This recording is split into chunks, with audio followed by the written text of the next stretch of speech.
जगन्नाथ जय माँ लक्ष्मी। कार्तिक पूर्णिमा कार्तिक मासटी बहुत पवित्र मास, धार्मिक मास मध्य। ए मासर आरंभ शेष पर्यंत देवालय मानकरे पूजापत्री भिड़ लगी थाए।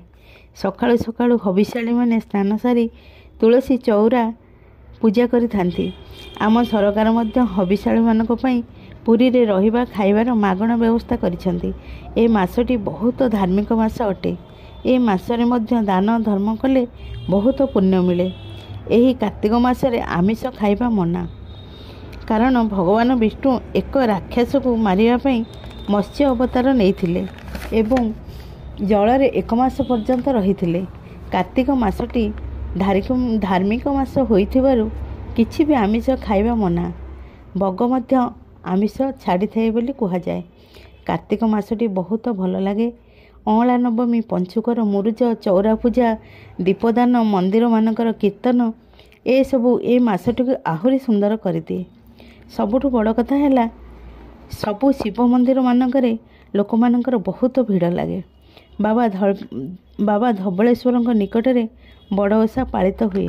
कार्तिक पूर्णिमा रे विभिन्न नद नदी मानकरे श्रद्धालु माने डंगा भसांती।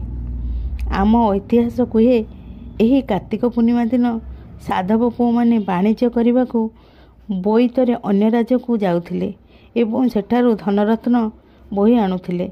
एही स्मृतिटी को मन रखिया पई आज आमर बोईत बंदाण बा डंगा भसा। मास सारा कार्तिक व्रत पालन करिथिबारु पूर्णिमा दिन डंगा भसाई उद्यापन करिथांती।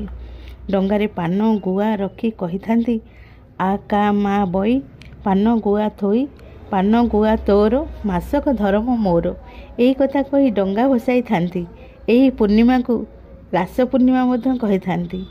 सबु पूर्णिमा ठारू कार्तिक पूर्णिमाटी बहुत पवित्र बोली मना जाए। तेणु कार्तिक मासटी की बहुत भल लगे एवं यही मासटी बहुत पवित्र मास अटे।